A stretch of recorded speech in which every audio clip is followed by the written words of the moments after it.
was about the grind. Yeah, bubble grind. Now we have a guy that could probably get in there if you... It's game day.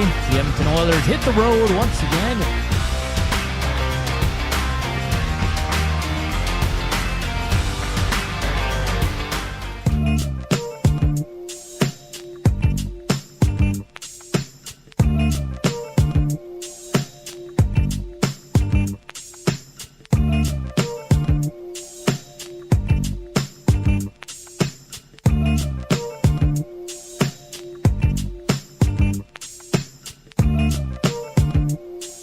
Matt and Joaq with you here. Welcome to EST Afternoons alongside Joaquin Gage and Zachary Kubish.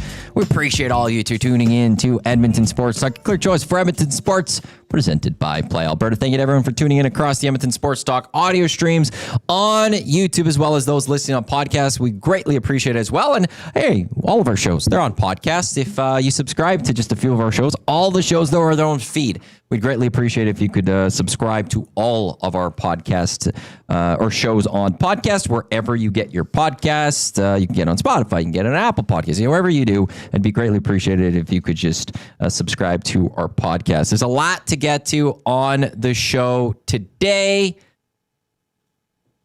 We're going to be all over the place. Oilers, Kraken yesterday. Gager was just on, two guys and a goalie with Dusty there, though. So we'll talk a little bit about that coming up at 1:45. Matt Parrish, he is the head coach of the University of Alberta Pandas rugby team, the 15s over at the U of A. He's going to join us because on Saturday, Canada is going for some supremacy.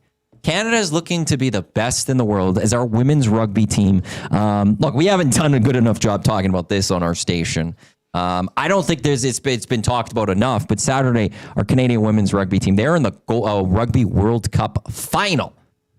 So we'll get Matt to give us some info on this team, fill us in on who the players are to watch and how they match up going into Saturday. At 2:25, we've got Kordell Jackson, member of your Edmonton Elks, to get an Elks preview. We talked some Riders yesterday with Britton Gray. We'll get a little bit of an Elks preview for their game against the Riders on Saturday. Along with that, I'm fascinated. We've heard a lot from quarterbacks this week and coaches and GMs when it comes to the rule changes. Yeah. Fascinated what a defender thinks about the goalposts being gone. How does he feel in 2 years that could impact his play as a member of the secondary? And at 2 o'clock, we got Red Light District with Joaquin Gage. Gager, how are we doing today? We're good. We're really good. It's like trying to look. I'm interested in the rugby match, to tell you the truth. It's piqued my interest. The England Red Roses, I looked up, have won a record 32 straight matches since losing to New England in the final in the last World Cup in November of 2022. So it's a real David and Goliath or match. It's Saturday, right? This Saturday. Yeah. 27th Saturday. Yeah, I'm really looking forward to it. It's always easy to get behind Canada when they're the underdogs and in foreign land trying to win. I think it's going to be great if they can pull something like this off. And I wonder how hard it is for England. I mean, they're the superpower, right? They're the home team. It's hosted and it's in England. Could there be a little bit of? I mean, usually you'd probably see them going up against New Zealand in something in the finals or something like that, right? So now do they take Canada too lightly? Yes, it was New Zealand over England. France was third place. Prior to that, it was New Zealand over England, France in third place. Back to 2014, it was England over Canada, France in third place. So there's been a historical powerhouses there. I don't know what's going on with New Zealand, but if there's any hope for Canada, I guess one of the big things is we did beat New Zealand to get here. We beat New Zealand in the semifinals, and I actually, weirdly enough, I was watching before the match on my TV, it ended up going to the rugby. Yeah. And I just left it on. Oh, Canada's playing. And I didn't realize what was going on. But to me, based on what I saw then, but looking at the score, 34-19, like to me, that's a dominating win from Canada over New Zealand. So that maybe this is going to be a fascinating matchup that's going to take place on Saturday. And I'll be intrigued to get Matt Parrish's thoughts as a guy who's been around the game to see what he thinks about Canada's chances and how significant this is for Canada. And how cool would it be to say Rugby World Cup champs? Do you know who plays in this stadium, the Twickenham's Alliance Stadium in football? No. Is this Tottenham? No, it's that's not Tottenham. Twickenham. Twickenham. Not a single. No, I clicked on the stadium and the two tenants. I don't know any of them. 82,000 people. Jeez, that's a lot of hot dogs. Like that's where your brain now goes. My gosh, those concessions. I wonder if hot dogs is a big thing over there. Is it? You're up there. Do you think? I don't think so. What would you get? A Guinness and chops and cheese? Fish and chips? Yeah, I think that'd be a big one. Probably. Or a burger. I think a little bit. I actually found a TikTok account that I love. What this guy does is he goes and he pays for the, like, so in soccer, the suites are kind of more like called hospitality. Yeah. And he pays for hospitality and he ranks them, but it's like across footy across England. So he's going to like a 9th division team. Okay. And you're getting this like little tea and you're getting this like little room to eat your meal, and he's rating them all, and it's really fun to watch just the different levels and how like this 9th division where like one of these he went to and the manager the manager came out to talk to him. Oh really? Like, just because like it's 8th division, this manager is like just a whatever, and he came out, and part of the hospitality was the manager came and talked with you for a little bit before the match, like those type of things. So what I've seen though from him, he's ordering whenever he gets food and he orders extra, it seems to be burgers. Okay. So I don't know if they do hot dogs. I don't know. I know the beer's good. Having a nice harp or tenants. Oh, well, harp is good. Yeah. Doesn't travel well. But you have a harp or tenants over there. All I'm going to say is I just want tears from that home crowd as they leave the stadium this Saturday. Yeah. Me too. It'd be wonderful. Let's get the women bringing this one home. Also, I don't think we'll have him today, but we'll have to try tomorrow. I do still want to get a Ryder Cup guest on. The one I was talking to, he couldn't do it at the time I asked because at 2:00 we're going to find the first pairings for tomorrow when it comes to the Ryder Cup as it gets going. Actually, he just emailed me. He could do it.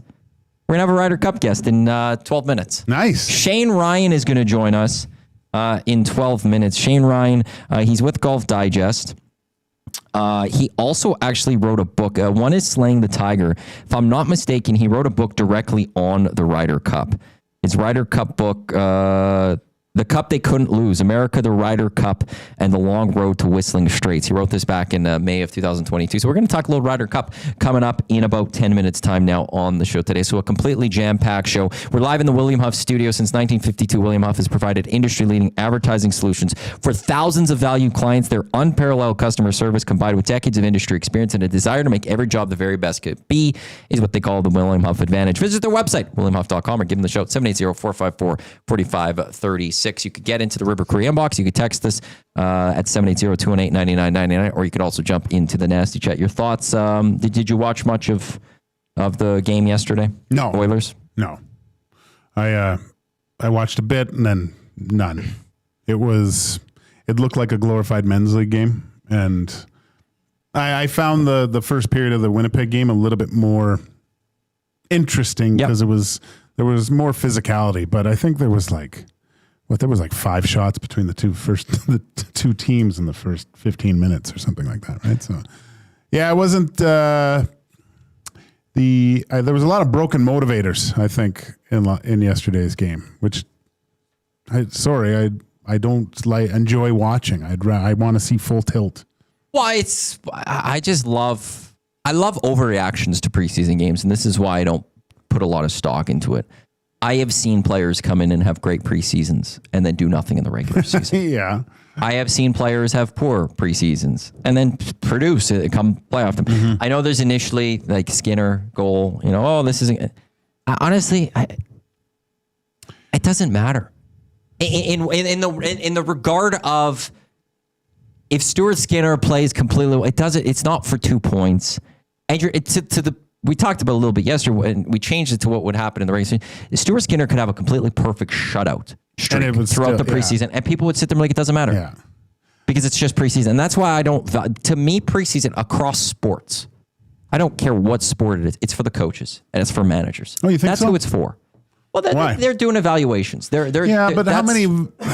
I said this. If you don't know what your team is going to be game one, unless there's something really that steps out of nowhere, and you're like, wow, we got to see what this guy looks like. Coaching is more, there's always at least a couple of positional battles that are open.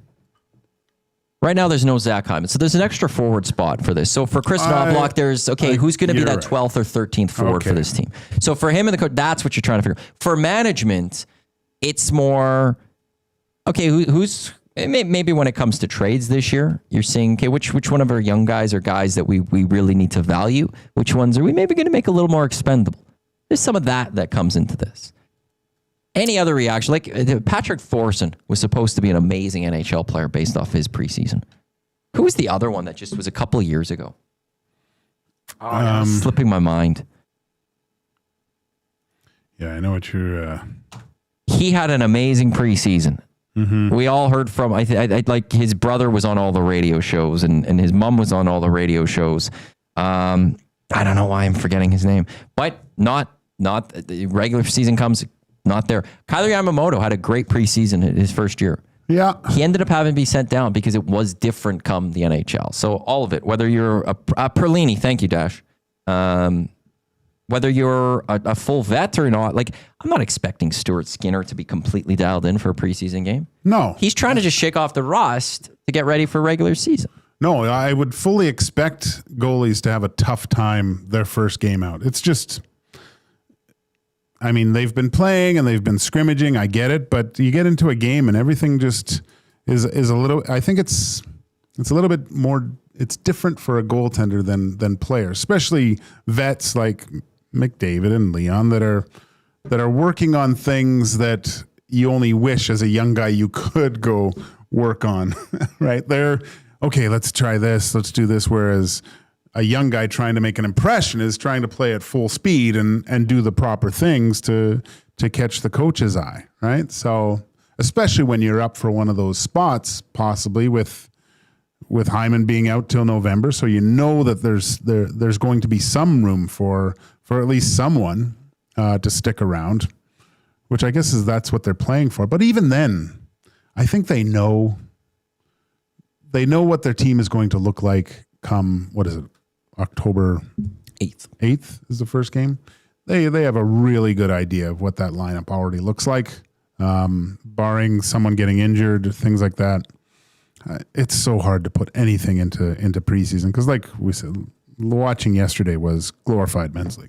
It's the opposition you're going against. It's just a bunch of it. So I love the full reactions or the full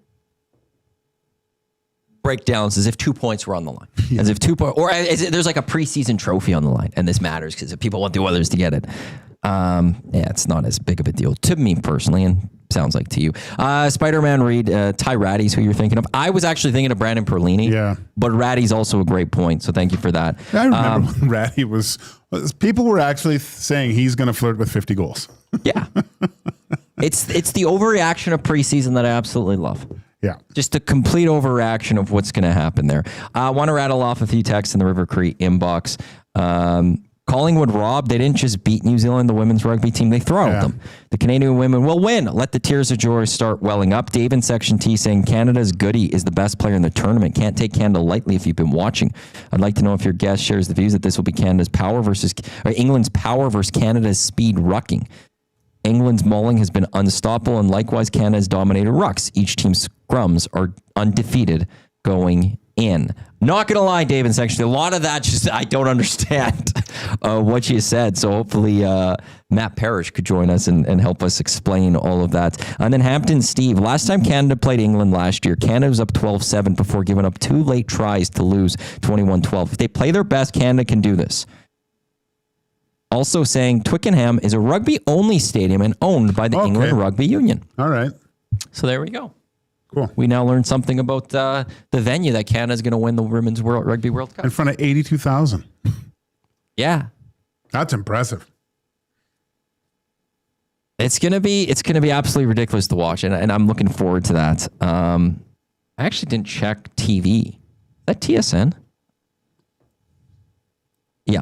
TSN. We could watch it on TSN on Saturday. For those that are interested, the rugby final will get going 9 o'clock Mountain Time on TSN's 1 and 4, as well as streaming on tsn.ca or the app. So if you're interested Saturday morning and cheering on the Canadian women as they go up against England, 9 a.m.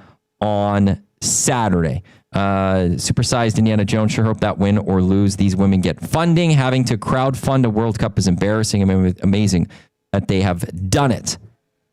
He's Joaquin Gage. I'm Matt and Joaq. We're alongside Zachary Kubish. He's going to have a sports update. Again, coming up on the show today, we've got lots to get to. Matt Parrish, University of Alberta Pandas head coach of their women's rugby team. He's going to join us to help us break down this action. Shane Ryan, Golf Digest, as well as the author of a couple books, including The Cup That Couldn't Lose. He's going to join us in about 5 minutes' time. And then Kordell Jackson, he's going to stop by the Edmonton Elks at 2:25. And we have Gagers, a red light district with Gager. So lots to get to over the next 2 hours right here on Edmonton Sports Talk.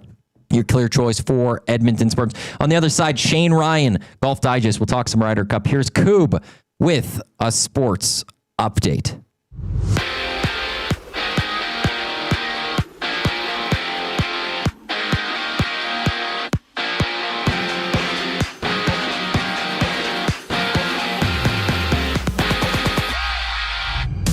Dallas Stars captain Jamie Benn has a collapsed lung and will undergo surgery to repair the injury. Benn suffering the injury Tuesday night late in the third period against the Wild. He's expected to make a full recovery and will be reevaluated in a month. Preseason action continues. 6 games tonight. Leafs and Canadians meet at 5 o'clock. The Mammoth and Golden Knights battle at 8, while Philly hits the ice in Washington. In CFL news, Davis Alexander of the Alouettes took first-team reps at practice. He hasn't played since mid-July, with Alexander being out with a hamstring injury. Elks take on the Stampeders tomorrow. In Toronto, Nick Arbuckle has been named the starter against the Lions for tomorrow's matchup. He was sidelined last game with a calf injury he suffered against the Elks on the 13th. And the Jays play the Red Sox, closing out their series with Boston just after 5. Toronto dropping 2 straight against the Red Sox, with the Yankees and Jays deadlocked for top spot in the AL East. Right now, 3 games are underway. Rays up 5-2 over the Orioles midway through the 7th. Pirates trailing the Reds 1-0, bottom of the 5th, while midway through the 3rd, the Twins are up 1-0 over the Rangers. EST Afternoons continues after the break. I'm Zachary Kubish, keeping you up to date. And Reed Wilkins this morning. This is Chet Palmer with your sports report. Well, the Oilers' big boys helped set up a lot of goals last night for the visiting team. 4-1 for those tentacled tongue twisters from Washington State. Hey, Leon and Connor, your lucky plus-minus hasn't been invented yet. Golly, can someone get the Blue Jays an alarm clock? They're fast asleep, but the playoffs won't wait for those dozy little heads. Red Sox win 7-1. The Nielsen Show with Lieutenant Eric. Weekday mornings 6 to 9. Only on Edmonton Sports Talk. Your clear choice for Edmonton sports. Since 1952, William Huff has been the heartbeat of Edmonton's advertising world. From humble beginnings to a citywide powerhouse, we've been the go-to for signage from print to design and installation. Partnering with Edmonton's top sports franchises and major events, we've helped shape the city's global reputation. Our secret? Unmatched customer service, decades of experience, and a passion for excellence we call the William Huff Advantage. Visit us online at williamhuff.com. Fall football in your living room just became the fan zone. Before you move in the giant screen, make space to cheer on your favorite team with Sentinel Storage. Try 4 weeks free at sentinelstorage.ca. Lobsterfest is back at the Canadian Brewhouse, Saturday, October 4th at 6 p.m. A pound and a half of fresh Atlantic lobster with all the fixins for just $49.99. Pair it with a stein of Alexander Keith's. Details at thecanadianbrewhouse.com. The leaves are turning, and just like golf season, time is running out to get in on Play Alberta's biggest offer ever. For a limited time only, new players can get up to a $1,000 casino bonus when they sign up. There's never been a better time to join the fun. Visit playalberta.ca today to get started with casino, sports, and lottery all in one app. Must be 18 plus to play. Remember, if you gamble, please use your game sense.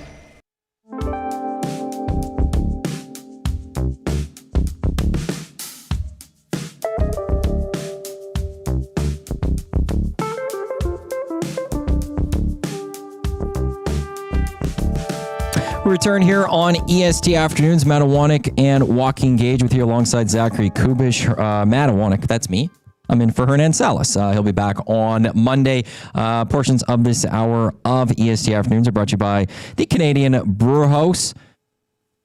Catch every Blue Jays game at the Canadian Brewhouse. Try their $7.99 gourmet hot dog with cactus chips, Springer, Dinger, Vladdy, Daddy, and more. Plus $1 off Bud and Bud Light tankers. During the game, Canadian Brewhouse, our house is your house. Brewhouse will be a great spot to be tomorrow, Saturday, and Sunday as well, as it is the Ryder Cup.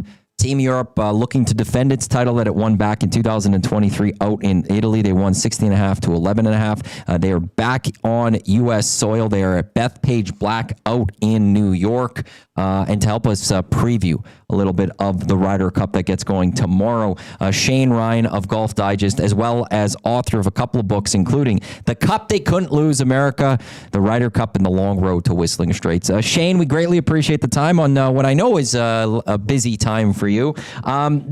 Initially, we've got the Ryder Cup. It's always a fun event. Everyone always enjoys it. What are the vibes like out in New York around the course of Bethpage Black? Yeah, vibes are good.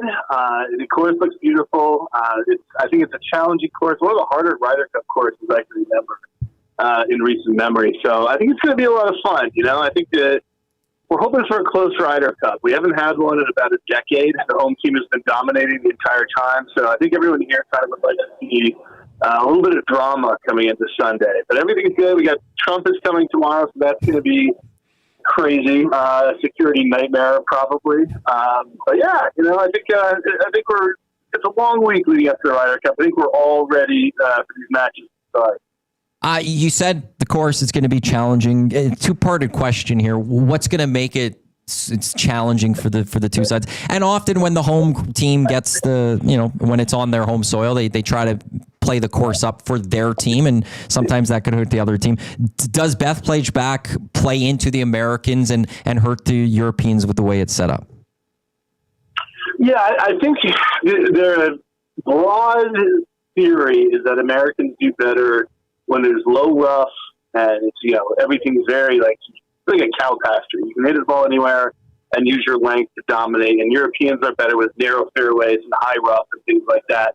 I don't know that that's so true anymore. I think that was a kind of category that worked 20 years ago, but doesn't work as much now. But I will say, being out there, it doesn't look like a U.S. Open stage black. It's not, the rough is not that gnarly. It's not going to be that thick, and the fairways are going to be pretty wide by these standards anyway. So I don't know if it'll hurt Europe. I think they'll be ready. I think these teams both have very similar skill sets. And in terms of what's going to be challenging, I just think, playing on the road is hard. These golfers are not used to playing road matches. This is not like the NHL. It's not like the NBA. They don't get a chance to really play an away game except once every 2 years if they make the Ryder Cup team. And so, having 50,000 people scream and yell at you is pretty disconcerting. It can be pretty disturbing, and it definitely affects how well you can play. So I just think that's a really, really tough challenge. And it's why, the last decade, we haven't had an away team win. We haven't even had a close match. It's been a blowout. So that's kind of one of the stakes here, and, hoping for a little bit of a change because there's nothing like a close Ryder Cup on Sunday. It's been really one of the best things you can watch.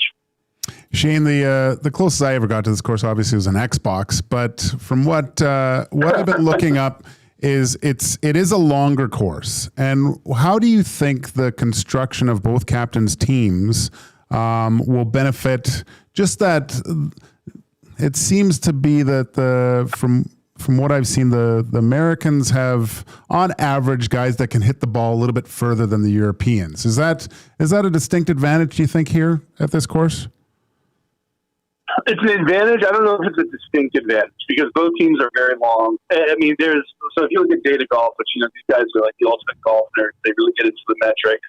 I think they figured out that, the U.S. should be expected just on skill, not looking at other factors, just on skill alone on this course, expected to be something like 0.05 strokes better per round, which is negligible. I mean, over the course of a tournament, it might be significant, but over the course of a Ryder Cup with these small sample size matches, it shouldn't be that big an advantage. Now, what it comes down to is how are you going to use the players you have? Because I think on the player level, you will find, certain players that are not as good at this course, and certain players like Bryson or Rory that are going to be very good because their length helps them.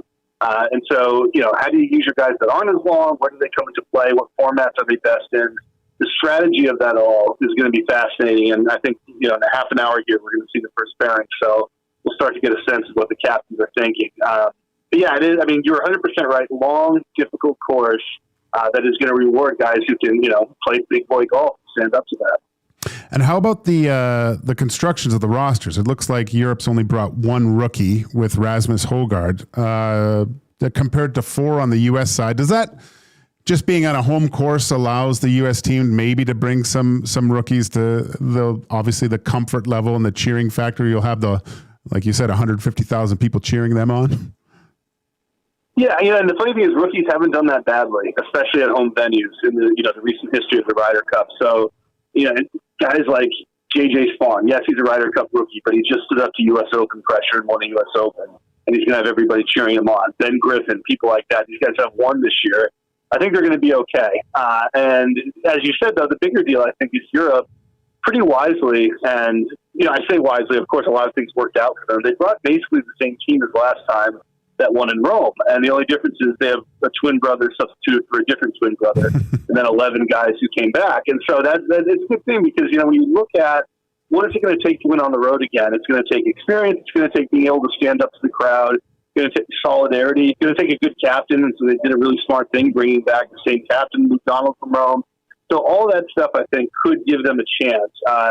So I don't worry at all about the American rookies. What I do think is the lack of European rookies is probably a good thing. We're the Shane Ryan of Golf Digest, as well as the cup they couldn't lose.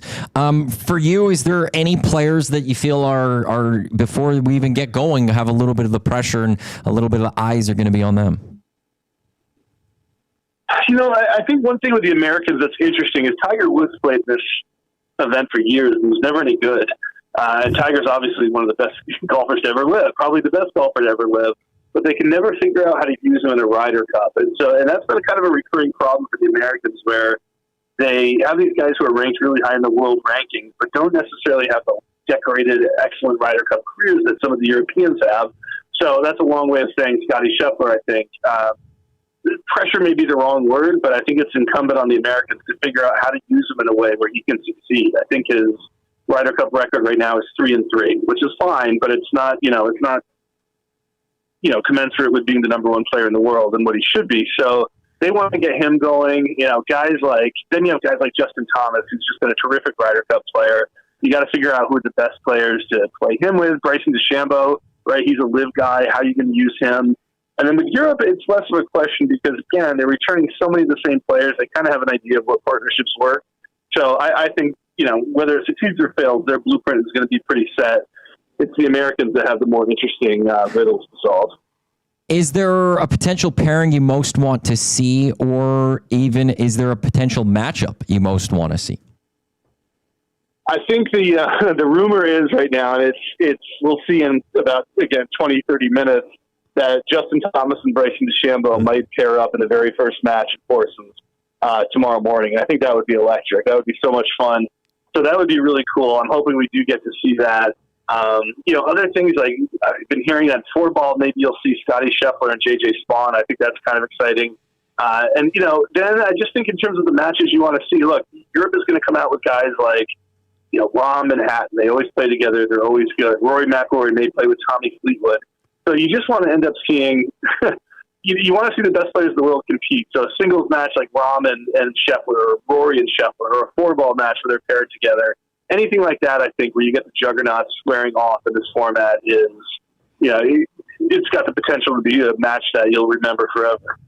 All right, Shane, I'm going to ask you to look into that crystal ball. Who ends up winning this thing? Is it the home team like we've seen over the past few years, or does Europe actually pull this one off?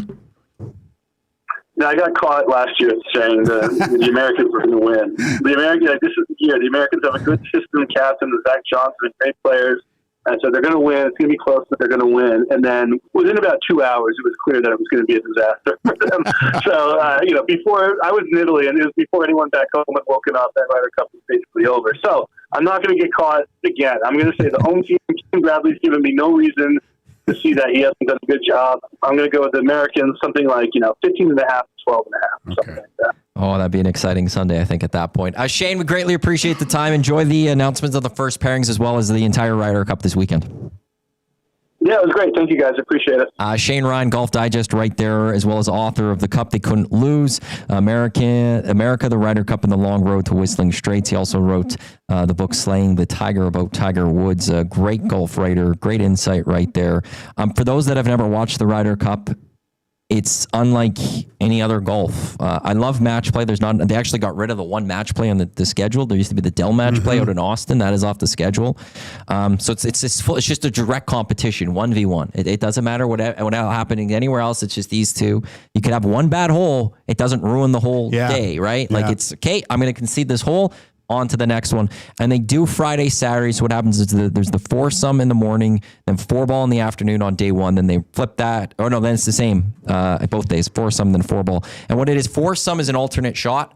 So there's only 2 balls in play, one for each team, and they go down the course. And then there's the 4-ball where they all play their own balls, but it's the best score that goes. Watching the conceding of putts.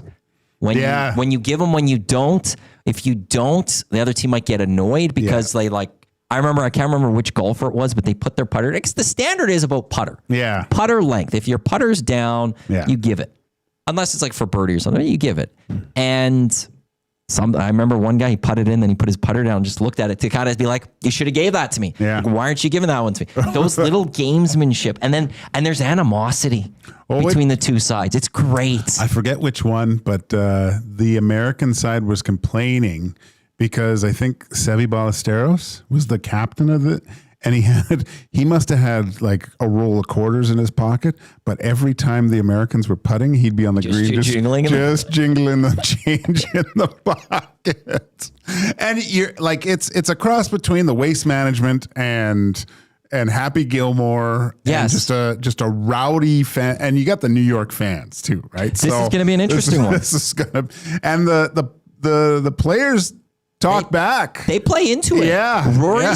Some golfers know how to just tune it out. Some can't. And whether it helps them or it doesn't help them. Rory McIlroy is one of those guys that he doesn't block out the noise. He feeds off this and stuff. It could mess with him too. Yeah.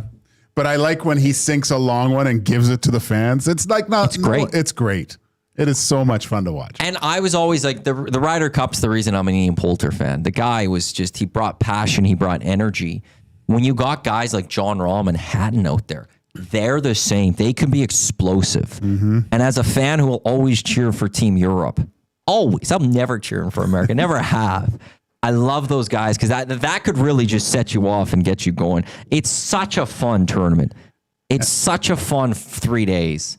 And Poulter's already thrown a little bit of gas on that. Yeah, do you want to get to that quickly? Okay. So Ian Poulter, again, if you go through the history of Ian Poulter at the Ryder Cup, the guy is a legend. He's always done so well at the Ryder Cup. He's one of the reasons that if you ever go read up on the 2012 Miracle at Medina or the collapse at Medina, it depends which way you want to look at that one. His energy is one of the things that kickstarted on Saturday that allowed the Europeans to have this major comeback on the Sunday and get the victory.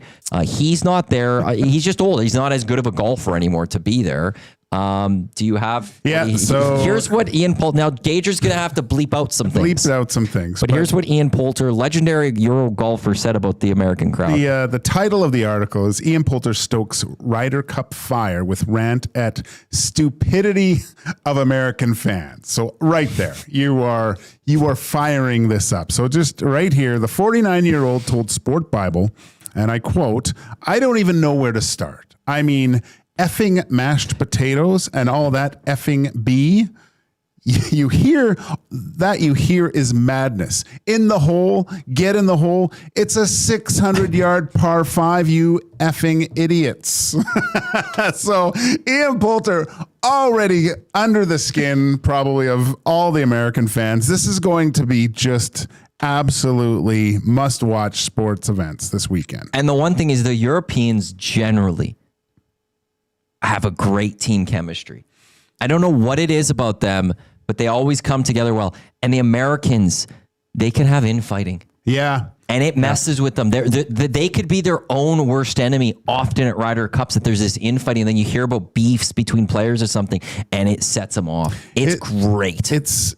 I think even Tiger Woods mentioned this years and years ago They lost the Ryder Cup, I believe, and he mentioned how the European, he said we have to, as a team, have to come together as a team. And he equated to these guys growing up as individual golfers their whole lives, right? Whereas on the European side, he said there was a football or soccer influence with these guys where they're looking forward to playing again, almost like a Davis Cup kind of thing, right? So the Europeans just had a better grasp of it. But as we've seen, I think the Americans have closed the gap with their team play and haven't become as much individuals because they just used to get schooled the first 2 days until the final match play day.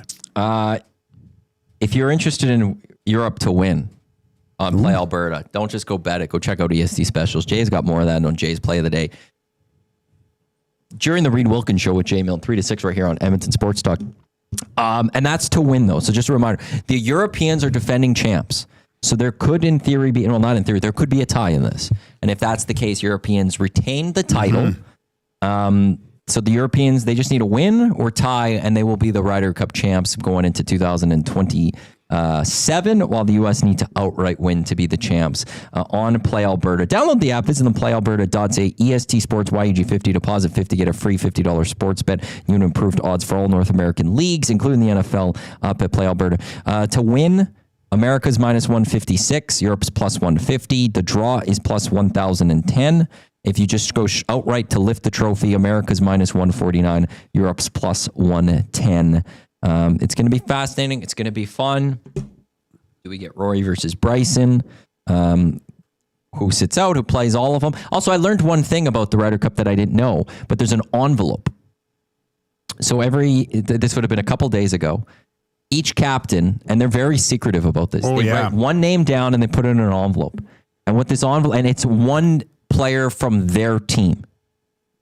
And what happens is, let's say on Sunday when you get to singles match, because prior you could make injury adjustments. You have players that you could throw out there. But let's say Rory McIlroy sprains his ankle on the way to Beth Plaque, knock on wood, and he can't go. They open up this envelope, and whatever golfer, how does it work? How was I reading about this? That doesn't sound about right. But it's something that the other side has to open up their envelope, and that player can't play. Oh. And that match is then halved. I think, because then they would put the two singles up against each other. The injured player and the person from this envelope, and then that match is just halved. So you have to pick basically who's the one golfer in your team you don't think is going to win, that you're trying to throw out there. And then you don't want your team to hear about it. You don't want that player to know that you don't have faith in them. Yeah. So they talk about it all week, him and their alternate captains, and they try to figure out, but then generally the captains are very secretive and they don't want to tell anyone who they put in there. It gets sealed, and afterwards it gets destroyed. They destroy these envelopes. They just throw them in a fire or something so it doesn't ever come out. But it's a fascinating little thing, this envelope thing that I read about a couple days ago. Yeah, so it says here, both captains are required to hand over an envelope that contains the name of one of their players. But if you're playing in the Ryder Cup, you do not want your name to be in there. It is a contingency plan in case of injury or illness. If anyone is unable to play the Sunday singles, the name of the opposing player in the envelope is revealed, and he will not play either. So basically you're saying you're the 12th best golfer that we have. That's what you're saying. Yeah. You don't want that to know around your team. So it's just that little quirk. And some of the captains, they don't even want to tell their assistant captains or their alternate captains because they don't want anyone to know, because they don't want it to leak in any way, shape, or form. And they legit like put it in a fire and burn these things after. Curtis Strange said the whole thing is very uncomfortable. Writing the name on the paper, sealing it in an envelope, you don't ever want that name to get out. Those little things. Little things. Yeah. One day we'll have to convince Dusty to take Edmonton Sports Talk on the road for the Ryder Cup, maybe. Actually, Huss and I joked about doing we talked about this a few weeks ago, having like the lock shop and WST and EST wall, just getting like a van. We'll go out to Winnipeg in an RV, pick up Huss and Remus, and then we'll head down to, because I think it's in Minnesota when it comes back to the US in 29. I think it's in Minnesota. I could quickly check this. Because next year it goes to Europe. Next year, they don't have 20. Where's the future venues? Here we go. Hazeltine in Minnesota in 29. They're in Ireland in 27. That'll be interesting. From talking some golf. we're going to shift focuses to rugby. Our Canadian women's rugby are going for World Cup supremacy on Saturday. We're not experts by any stretch, so we went to one of the local experts. Joining us in about 5 minutes' time will be Matt Parrish. He's the University of Alberta Pandas women's rugby head coach. He's going to join us to help us help preview this and break it down for us. He's Joaquin Gage. I'm Matt and Joaq. This is EST Afternoons right here on Edmonton Sports Talk, your clear choice for Edmonton sports. Zachary Kubish with a sports update, talking some rugby on the other side of that. We'll be right back here on Edmonton Sports Talk, your clear choice for Edmonton sports.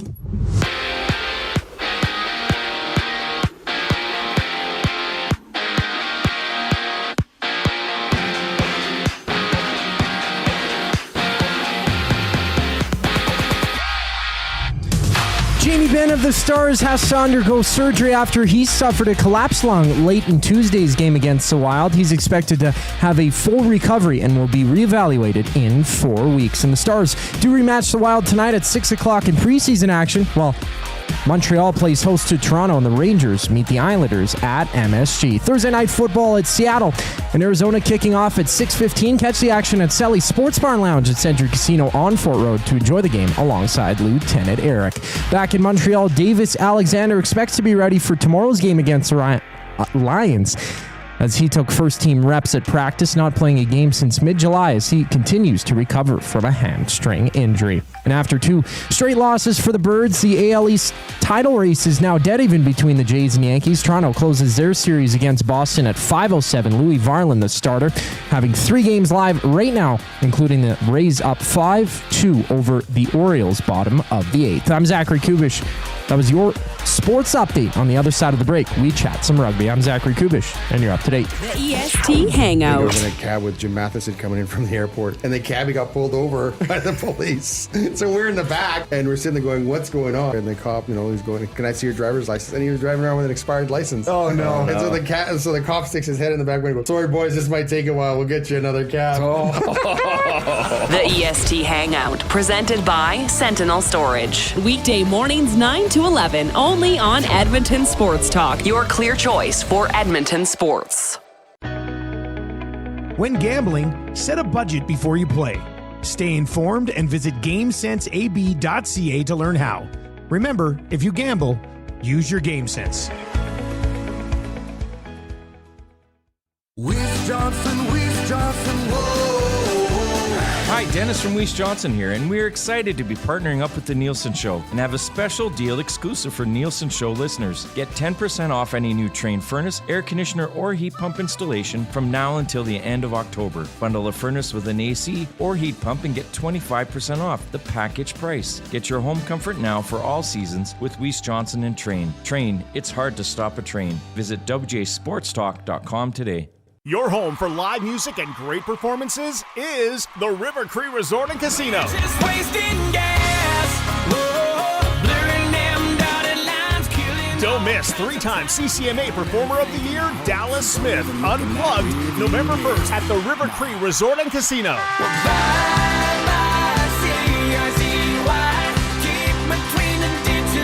Get your tickets at rivercreeresort.com. River Cree Resort and Casino. Excitement, bet on it. Looking for quality building materials and friendly advice? Visit us at Windsor Plywood Leduc, family owned and locally run since 1993. From interior materials for doors, flooring, baseboards, and all the finishing touches to all you need for your outdoor projects like cedar lumber for decks and fences, plus all the plywood you'd need. Our full-time on-staff carpenter can help with anything odd-sized or custom, and from domestic hardwoods to exotic selections, we've got you covered. And if we don't have it, we'll track it down for you. Windsor Plywood Leduc. We're the experts you need to know.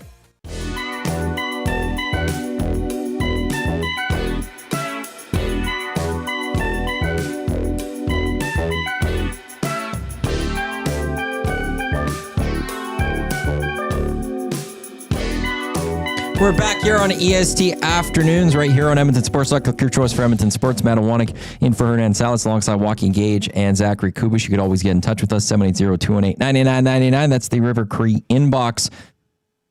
Bunch of events coming up to town, including the Bears Halloween Howler on October 24th.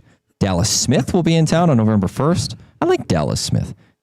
One night only, unplugged. That sounds like a fantastic show. Get your tickets now, River Cree resort.com or at the River Cree box office. Coming up at 2:25, Edmonton Elks defensive back Kordell Jackson, or safety from this past week, Kordell Jackson will join us. We will get to Red Light District at 2 o'clock. But right now, we're going to shift focuses to a sport we generally don't talk about. We don't do enough coverage on it when we should. And that is rugby. On Saturday, our Canadian women's rugby team will be going for World Cup championship, as they'll be taking on England out in England. 9 o'clock, you'll get going in the morning. We're bringing in a gentleman to help us break it down, and he knows much better than we do what's going on here. So Matt Parrish, he's the head coach of the University of Alberta Pandas rugby team. He's a CIS champion, Canada West champion. And Matt, thank you very much for the time. Appreciate you joining us. And I got to start with just, who are you cheering for on Saturday, considering you're born in England? Where's the allegiance for you on Saturday?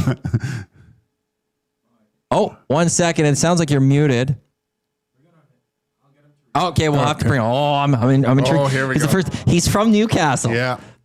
So where is the allegiance? He's been here since the inception in 1999. Really? Yeah. Okay. So, where are we going? Yeah. Where are we going with this? I understand whichever way he goes with it. You kind of got it. But I'm intrigued. Being here for so long and the underdog story, it might sway him a little bit. He was a Rugby Canada coach for the 15s and 2006 World Cup, so he's also coached for Canada. Okay. So I feel like it's going to have to be. We'll be able to judge by that accent and see if... I love a good English accent. I won't trust him now that he's from England if he doesn't have that accent. Yeah, exactly. Are you sure you're Matt Parrish from Newcastle, England? Yeah. Maybe that's what he did to get the job. I remember we'd have Mark Spector, when I worked with him. We'd if we ever wanted let's say a Boston Bruins guest. Yeah. If you don't have a Boston accent, we can't trust you. Yeah. It's just when you were talking Swedish stuff, or we had to go talk if you don't have the accent, I don't believe you. Yeah. I don't believe you're an expert now. You lose it. Can you imagine if he's been keeping this accent up for the past almost 30 years? Just so he got the job. He came in and, I want to be rugby coach, and he just put on this English accent. Meanwhile, he's from Millwoods. Dude, it's wild to me whenever I hear somebody in their native English accent, and I'm used to them speaking on TV without one. Hugh Laurie. Yeah. First time I heard Hugh Laurie speak not on his role as host, I was like, excuse me? Yeah. You have an accent? Yeah. There's a few of them. There's, I forgot his name, Dominic something. He was on The Wire as McNulty. Dominic West. Same thing. Englishman, but he covered it up in the show. But it was also in the show, he had a fake an English accent once. Oh, really? So he was an Englishman faking an American accent who was faking an English accent. It was awesome. It was a great thing, but I just never, it didn't make much sense. Okay, we're going to bring Matt over in on the phone. So, Matt, I know you heard it, so where's the allegiance for you coming up this Saturday as England takes on Canada at this Rugby World Cup? Well, it's a question I've been asked lots, even just from within my family. But I've sort of been half and half. I actually just hit last year. I've been more Canadian than I have English, and obviously I've worked with a lot of the Canadian girls over the last while, and the coaches as well. So I'm going to be shouting for Canada this weekend. Right. In the end, you're gonna get a claim that you get to walk away as a fan of the World Cup champ. I guess there's also that, so it's a win-win for you, Matt. It is definitely a win-win. Yeah, for sure. We're gonna now focus a little more maybe on the Canadian side here. For those that aren't following, for those that don't pay attention to the women's rugby on a regular basis, is this expected? Was Canada expected to go on a run to be able to get to this Women's World Cup final? Yes and no. I think yes. I mean, certainly our world ranking was number 2 coming in. But I think always when we talk World Cup, we always look at England and New Zealand being the top 2 favorites. So I think if you were in the know, I always said to everyone leading up to this that this was the year that I felt Canada had a chance to get there and turn over both New Zealand, because they've done it in the last 12 months, and England, because they were pretty close last year as well. So I'm not totally unexpected at all, but I'm loving the way they're playing at the moment. Matt, was it like, again, from the outside looking in and watching some of the highlights of that New Zealand game, it seemed like the Canadian girls kind of had their way with the All Blacks. Was that, did you expect something like that to get to the final, or did you expect like a closer match? To be honest, I expected a bit of a closer match. I just know New Zealand always bring it when World Cup time comes. So I certainly didn't put it that dominant in the first half. I just wasn't expecting. So it was great to watch. Who are the top Canadians that, we'll be leaning on, cheering hard for on Saturday, that if Canada's going to win, it's because these players, the way they've been playing this tournament, it's continued into the way that they played on Saturday? I think it's all the big names and the experienced players, like their captain Sophie de Goody, and who's just dominating. She's just coming back from injury, and their backline, their scrum half, Christy Pelletier is her name, from Quebec. She just had a fantastic game, it's always the key players have to step up for those big games, as we all know. So we were looking at the stadium itself in Twickenham, I think is what it is, 82,000 there. In your mind, how is this going to affect the English side more, just being at home, that added pressure and kind of facing a foe that you probably didn't think you'd see in the finals? Is there an advantage to Team Canada in that respect? For sure. I think, playing at home can have an advantage one way or the other. And I think, people say playing at home is a big advantage, which it can be, but also it can be a big pressure. And I think England are so expected to win. I mean, if you'd asked me beforehand to put money on it, I probably would have put my money on England. But as they get to this day, they haven't been playing as well as I've seen them. So my guess is this will be a big pressure. And I think if Canada can get off to a really good start like they have done for the last couple of games, it might be tough for England to come back. One of our listeners sent this in wondering your thoughts on this. He says his view is that England's power versus Canada's speed rucking will be this match. England's mauling has been unstoppable, and likewise Canada's dominated rucks. Each team's scrums are undefeated going in. Do you share that view, or how do you see this matchup playing out, the strengths of both teams going up against each other? I think he's he or she, whoever's in it, was absolutely right. That's a good breakdown of the battle that's going to occur. Canada's been playing a really fast game, and this, as you said, the speed of their rucks, like their transition, has been as good as anyone. And England relies on their typical forward dominance, especially their depth. So Canada being able to compete with them, the what's called the bomb squad, the reinforcements, reserves coming in that second half. So if they can hold on to that, then that'll be the battle for sure. Matt, who is, like, you mentioned some players before, but who on each side for the inexperienced fan that's going, oh my gosh, Canada's in the World Cup final, I got to watch this. Who are two players on each side that kind of will probably draw our attention more than others? Well, for Canada, as I said, Sophie de Goody's the name. There's the other captain, Alex Tessier, plays at centre, and if she's playing well, the Canadian backline plays well. For England, there's a few names. They have a superstar World Player of the Year fullback called Ellie Kildan, who scored 2 fantastic tries in their semi-final. So those would be some names to look out for. And finally, just how much do you see the benefit? Like, how does, when Canada goes on a run like this, and this Canada run is going on, do you see a benefit at the grassroots level for rugby here in town, whether it be with the Pandas or any other way?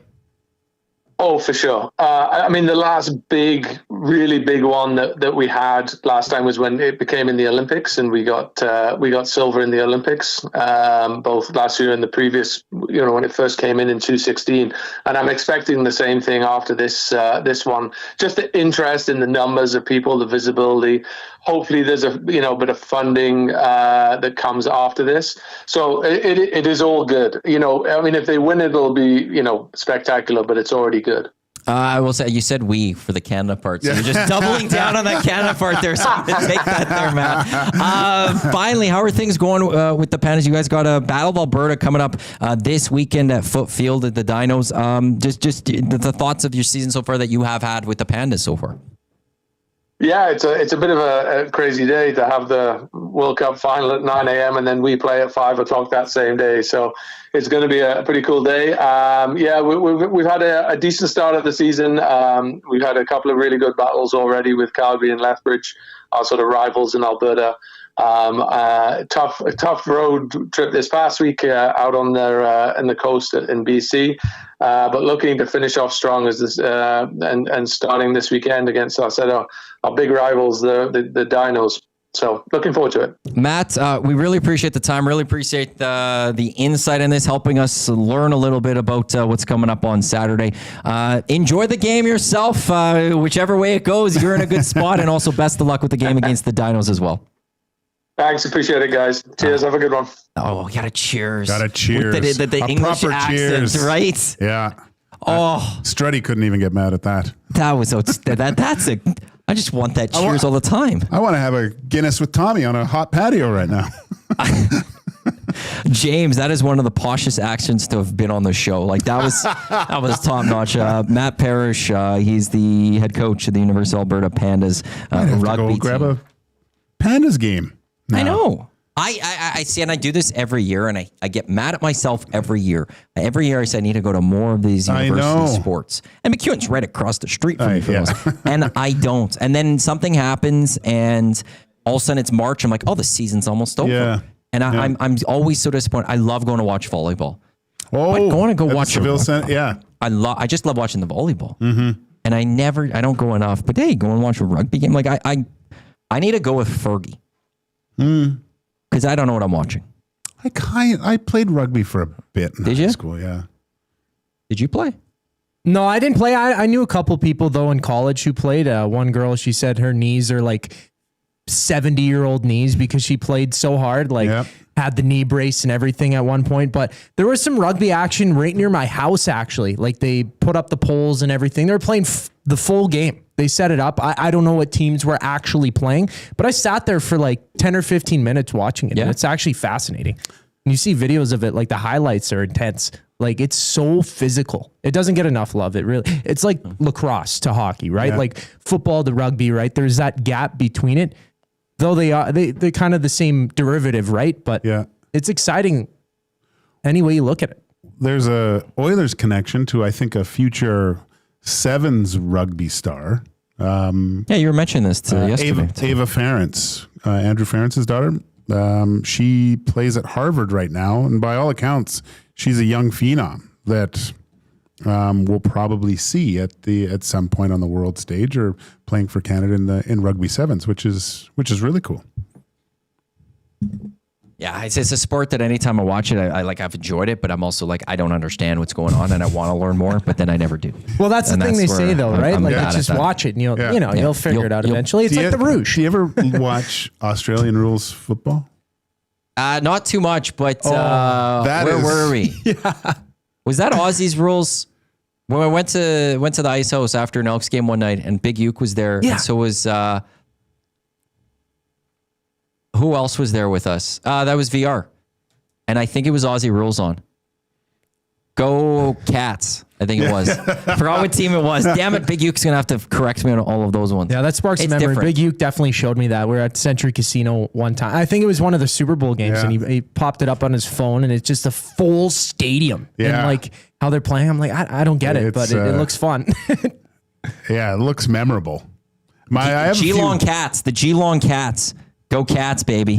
I have a few Australian friends, and I've been over there, and they've had it on the iPad off to the side, right? Because no one else is really going to watch it. But they had to keep, what is it? I think Adelaide they all have teams, but his team was in Adelaide, I think. I just Googled the Geelong Cats again, and they have they had this little thing come up, and there's also an animation where there's like hearts falling for them for some reason.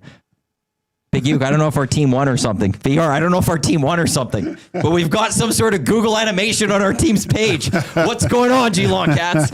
He's Joaquin Gage. I'm Matt and Joaq, Zachary Kubish with you here. That is the first hour of EST Afternoons. When we come back, we're going to get into the red light district with Joaquin Gage. We're going to jump into the River Curry inbox. We're going to jump into the nasty chat, as well as 225 Kordell Jackson of your Edmonton Elks will stop by as well. A Zachary Kubish sports update following a break, and then we're back with the second hour of EST Afternoons right here on Edmonton Sports Talk, your clear choice for Edmonton Sports. The Lock Shop. I'm looking forward to this Chiefs-Ravens game on the weekend. Ooh. Big CFL game here in the Peg. Bombers need a win over the Ticats. Sounds like Zach Caleros is coming back. And maybe my favorite non-football hockey sporting event of the year, Ryder Cup, starting tomorrow. The Ryder Cup might steal the show this weekend from the NFL and everything else going on. So I'm buckled up and ready to go. The Lock Shop, weekday mornings at 11, only on Edmonton Sports Talk, your clear choice for Edmonton sports. Running your own small business takes courage, and as it grows, so does your team. That's why Alberta Blue Cross offers health, dental, life, disability, and wellness benefits designed for small businesses, because we know a healthy team means a thriving business. Join over 5,000 Alberta businesses who have chosen us to help their business grow and succeed. Alberta Blue Cross takes care of you and your employees, so you can take care of your business. Visit ab.bluecross.ca to find a plan that's right for you.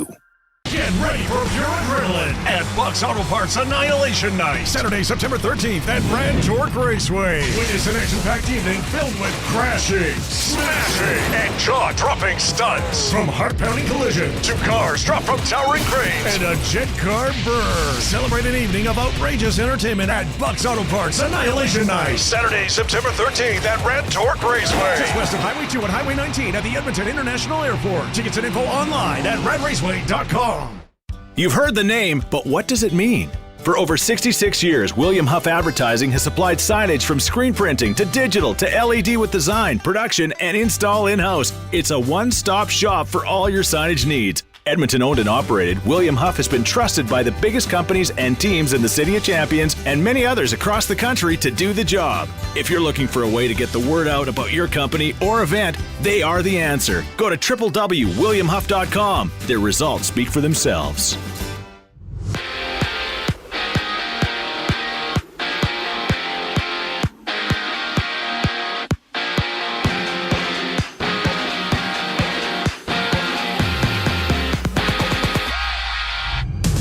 After suffering a collapsed lung Tuesday night against the Wild, Stars captain Jamie Benn is set to undergo surgery. He's expected to make a full recovery and will be reevaluated in a month. For the Alouettes, Davis Alexander continues to recover from a hamstring injury that's kept him out of action since mid-July. He took first-team reps at practice today with the Owls and Lions, kicking off tomorrow. From New York, Justin Fields practice. He missed Week 3 with a concussion sustained in Week 2 against the Bills. Head coach Aaron Glenn says that Fields will start if he's cleared to play against the Dolphins on Monday. Tonight, the Seahawks and Cardinals flap their wings. Join Lieutenant Eric for the game down at Sally's Sports Bar and Lounge at Century Casino on Fort Road. Kickoff goes at 6:15. In the MLB, Jays and Red Sox close out their series. Louis Varland to the mound. First pitch at 5:07. The Jays look to regain sole position for top spot in the AL East. They're tied with the Yankees entering the game tonight. And 4 games are underway right now. Dodgers up 2-0 over the D-backs, top of the second. While top of the 8th, the Reds lead the Pirates 2-1. I'm Zachary Kubish. That was your sports update. Hour 2 of EST Afternoon starts right now.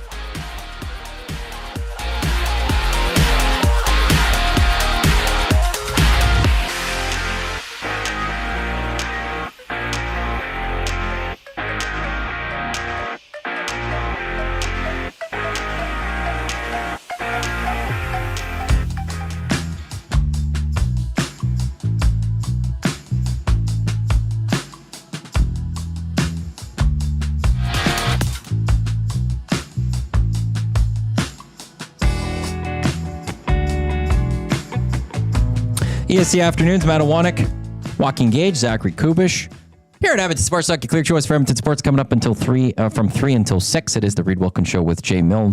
Following that, Turf District replay on our audio streams as well. Thank you to everyone for listening across the Edmonton Sports Talk audio streams, EdmontonSportsTalk.com. Tune in, iHeartRadio, Apple Music for those watching on YouTube or listening to this via podcast. The Geelong Cats, the men's side is in the final, I guess, this weekend. Ooh. There was, damn. I had like a little graphic come up, which was... let me see the Google graphics, like a little, we are Geelong, the greatest team of all. We are Geelong. We're always on the ball. And it's just floating up, and then there's a little confetti and stuff. So let's go Cats as well when it comes to Aussie rules football. 225, Kordell Jackson of the Edmonton Elks. He'll stop by. We'll get a little Elks chat with him as they get set to take on the Riders. GoElks.com to buy your tickets right now as the Riders are in town on Saturday. That place is selling out. They're going to sell out 30,000 tickets. If you don't have your tickets now, you might not get in. So go get your tickets right now at GoElks.com. It's time for the Red Light District with Joaquin Gage.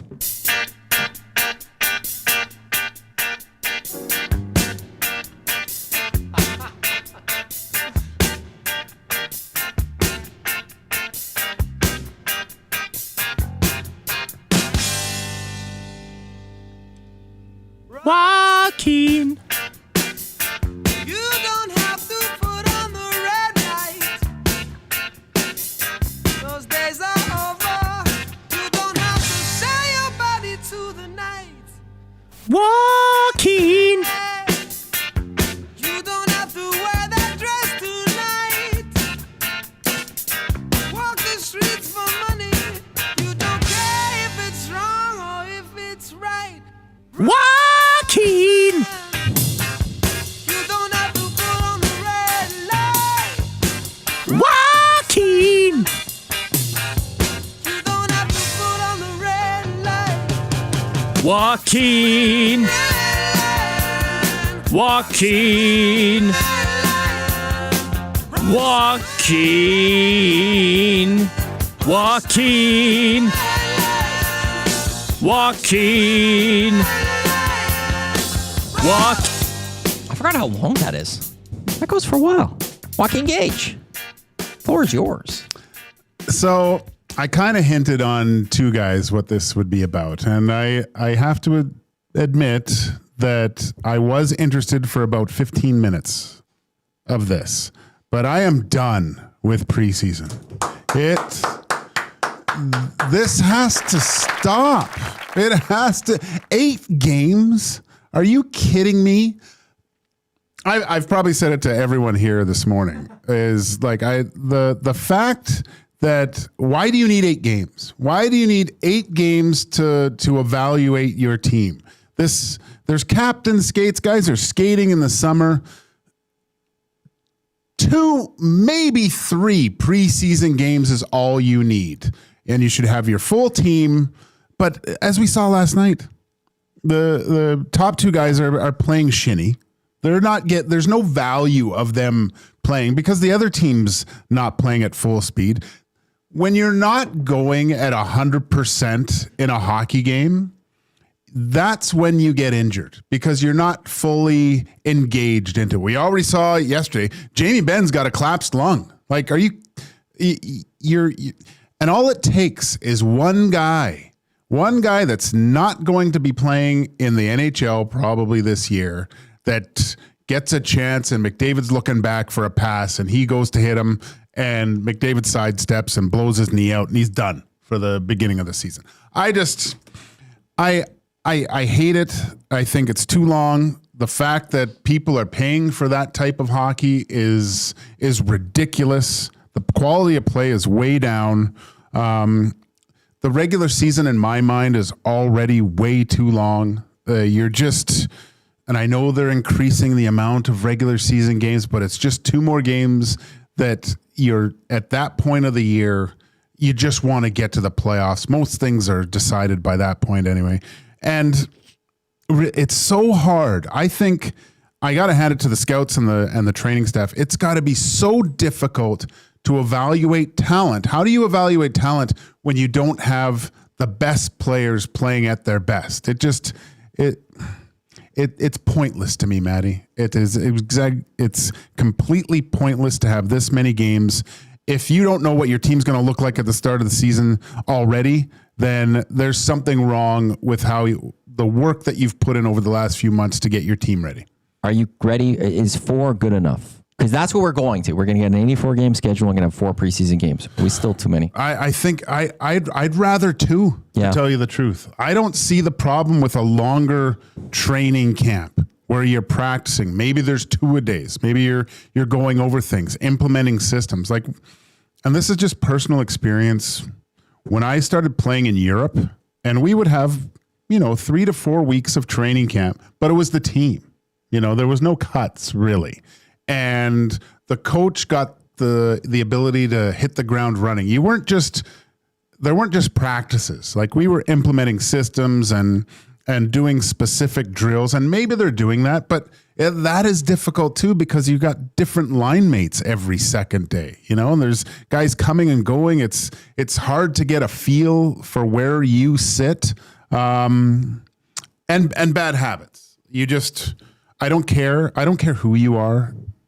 When you're playing at half speed and not really trying, you're creating bad habits for when it matters most. And that can happen at the start of the year. I would like to see 2 games, get her done, and everyone start. Because then it's going to be a little bit sloppy. But it's still going to be sloppy. But it's still going to be sloppy. Once we start the season, it's still sloppy in October. Yeah. Because now they got to start trying, because 2 points is on the line, and they're not there yet. You're probably going to get up to speed a lot quicker, actually, when I really think about it. So get rid of it.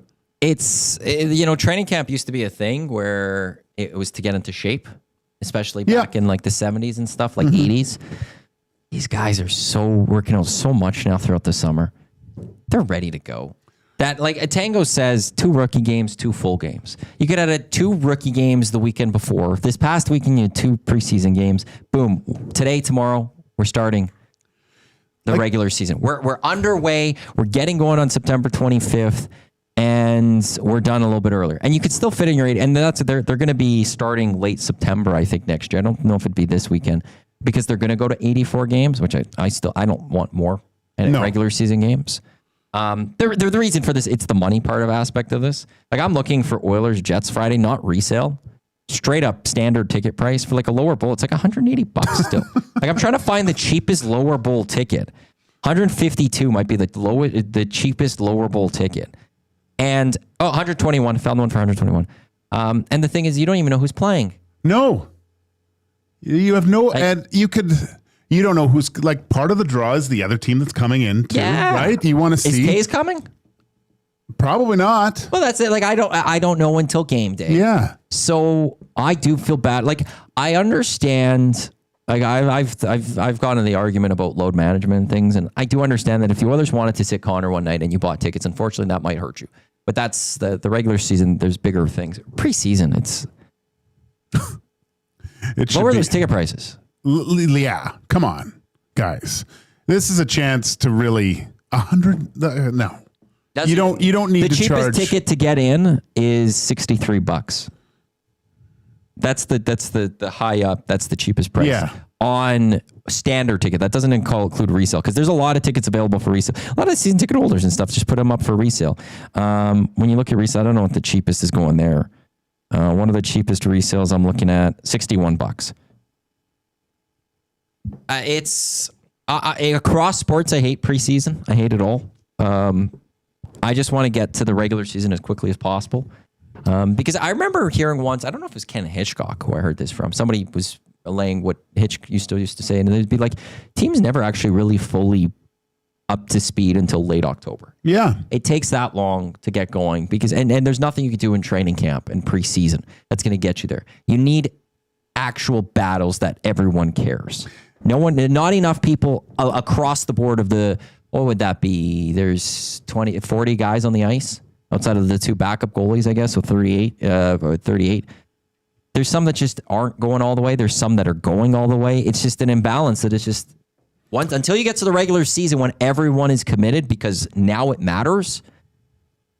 You're always going to lose a little something. I mean, you could look around the league, and it's almost the spots on that are available. You can count on your hands. Yeah. Right. Now there sometimes are outliers, but even then, you look at Leppinen, right? Kind of interesting, but still, there's no way he's starting the opening night unless someone gets injured, I guess, and maybe then he's in the press box, I guess, right? So, yeah, I think the real evaluation of the guys that you're considering for your team actually happens in the regular season anyway. Yeah. Like, you're probably going to see Ike Howard where he might fit in the first 10 games before they kind of make a decision. Well, what's best for him? 6-7 minutes a night or 20 down in Bakersfield? Well, we could go back to the guys that we talked about that had great preseasons, like Brandon Perlini. Yeah. You thought great things were happening, and then all of a sudden he's not part of this team. They move forward. Nothing. Kyler Yamamoto had to get sent down. Leon Draisaitl eventually had to get sent down. That's what those evaluations never stop. And ultimately, the teams that have the most holes are the bottom teams. Yeah. Is preseason really going to change that too much, or your season too much? Is that one extra decision you make in preseason because of those extra 2 games or whatever might be going to be the difference between you taking that next step forward that you're ultimately going to make or not make or not? I don't think so. So I'm with you, Gage. I'll let you in on a little secret here. Veterans that are like, just say the Nuge. I was shocked at how actually well he played in Winnipeg. He was always going to try, but he hated the fact that he had to go to Winnipeg. Yeah. Yeah. He didn't want to go to Winnipeg. Like, there's a finite number of times you want to be on the road, to go there for no reason. Ugh. Not his position on the team's not up for grabs. Like, come on. Yeah. I across and it's because of money, but across the board, I would lower preseason. I'm glad the NFL's going that way. Like, the CFL actually has this right. They have 2. The NFL is going down to 2. The NHL, NBA, you need 2 to 3 preseason games. Baseball training camp, spring training, it probably could be shrunk by a little bit, but they have so many players that they're working through just for their minor systems and where to place them that it kind of makes sense. And then regular seasons need to be shortened across the board. That's a different conversation. Yeah. But I'm with you, Gager. You're not... And it's hard, and because also the breakdown, I know a lot of people want to talk about it or go into, okay, let's break down Oilers Kraken yesterday, but it doesn't impact this upcoming season. But that's significant. It doesn't. Look at the significant injuries you've had over the last few. Always there's a marquee player that goes down in the preseason. Always. Wasn't it Laine? Was Laine last year where he got a guy stuck his leg out? I think you're right. Yeah, something like this always happens. And who got hurt yesterday? Ben. Yeah, Jamie Benn has a collapsed lung. No, but there was somebody in the Kraken. Bo Akey slashed someone yesterday. Oh, really? Who was it? I'm forgetting. There was a Kraken player that. I'm forgetting. If this is an integral part of your team. Kako. Oh, Capo Kako. Yeah, he took a slash. He's an important part of that. He didn't return to the game. And maybe it's just maintenance, but come on. But it takes a slash, and now you have to decide, do we keep playing him or rest him because the regular season's starting to get going. And Bo Akey's trying to make a name for himself to a degree, right? Well, that's Is that going to happen in the regular season? Maybe not. That's the fear of playing against a guy like Clattenburg. Mm-hmm. A guy that he's doing everything to stick around, right? He is not going to pull up on a chance to hit anyone. And then you're looking at the other team, they probably, trying not to get injured instead of being fully engaged, they take a hit from him. And I'm just, all of a sudden, one of your regulars, and now you're looking to replace someone. It makes no sense. That's the Red Light District with Joaquin Gage right here in EST Afternoons. You could always get in touch with us, 780-218-9999. That's the River Cree Inbox, Tap 25 Restaurant. 50% off entire menu, available 7 days a week from 2 until 5 p.m. Hampton Steve in the inbox, just on the Rugby World Cup final. He sent me a post from the St. Albert Rugby Club that on Saturday will be open. Club will open at 8:30. Kickoffs at 9. The big breakfast for $18. 3 eggs, 2 sausages, 2 bacons, hash brown plus toast. Or the small breakfast for $12. 2 eggs, 2 sausage or bacon, hash browns, and toast at the St. Albert Rugby Club. Wow! So if you want to go watch with a bunch of people that know what they're watching, St. Albert Rugby Club this Saturday. Just hope the TV works. Oh, yeah. I was getting blamed for that one. Were you? People were coming like, Renee was like from Century. So she came up. She's like, yeah, I've been tasked with coming to you to try to fix this. And it wasn't, she was just tasked to do it. And I was like, well, this is my place. That's the problem with having a background in fixing stuff, Maddie. Yeah, it's like, well, that's not my. Let's talk to Fergie. It's been a while. Struddy phoned me the other day for a cable issue. Did he? Yeah. Did you know how to fix it? Yeah. Okay. He's Joaquin Gage. I'm Matt and Joaq for Hernan Salas here on EST Afternoons. This show is flying by. We've talked some hockey. We've talked rugby. We've talked golf. Next, we're going to talk some football as the Edmonton Elks get set to host the Saskatchewan Roughriders. Defensive back Kordell Jackson will join us next here on EST Afternoons. This following a Zachary Kubish Sports Update. You're tuned into Edmonton Sports Talk, your clear choice for Edmonton Sports.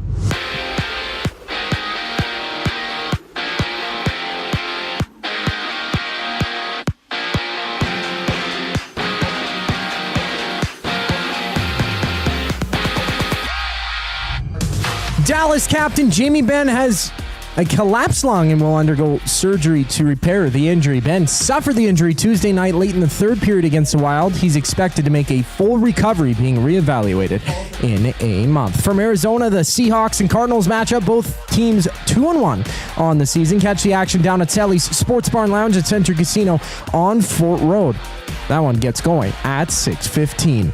In Toronto, Nick Arbuckle has been named the starter against the Lions tomorrow. He missed last game against Montreal with a calf injury he suffered against the Elks earlier this month. And the Jays and Red Sox close out their series just after 5. Toronto dropping 2 straight against Boston, with the Yankees and Jays now deadlocked for top spot in the AL East. 3 games are live right now. D-backs trailing the Dodgers 4-zip in the third inning, while the Twins lead the Rangers 1-0 in the 7th. This Sports Update is brought to you by the Capital Care Foundation. Financial support deeply affects residents at Capital Care, whether it's a one-time donation or monthly contribution. Every penny counts. Find out how you can donate at capitalcarefoundation.net. Kordell Jackson from the Elks checks in on the other side of the break. I'm Zachary Kubish, and you're up to date. The Reed Wilkins Show with Jay Milne. Newton. Are you ready, Herc? Are you ready? Yeah, I heard you the first time. Hercules is like trying to lift up a rock to save somebody. That looks pretty heavy, Herc. Pretty heavy, Herc. Yeah, thanks. You want to help? You little freak. Yeah, hey, Centaur. Instead of saying everything twice, why don't you get over here and put twice the effort in? You really are half man, half ass. The Reed Wilkins Show with Jay Milne, weekday afternoon 3 to 6, only on Edmonton Sports Talk, your clear choice for Edmonton sports. Taco Tuesday just got wild at the Canadian Brewhouse. New tacos and quesadillas are just $3.49 all day. And after 4 p.m., sip $5.99 spicy mango margaritas and enjoy $2 off Corona tankers. Let's talk about a good time. The Canadian Brewhouse. When you cater with Royal Pizza, you're getting the same great pizzas, pastas, and salads you love, just bigger and built for a crowd. Perfect for teams, offices, or parties, Royal Pizza's catering brings real value around $10 per person. Delicious, high quality, and easy. If you like their pastas, you'll love their catering pastas even more. Visit royalpizza.ca or contact your local store for exact pricing and details. So come on home, Royal Pizza, still making it great. Need extra space for products, tools, or seasonal stock? Sentinel Storage gives your business flexible storage and the room to grow. Affordable storage that scales with you.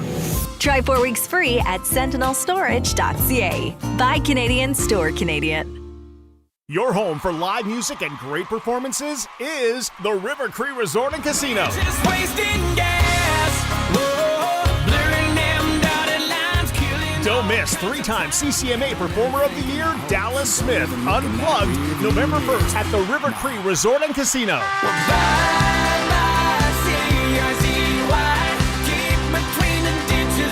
Get your tickets at rivercreeresort.com. River Cree Resort and Casino. Excitement, bet on it.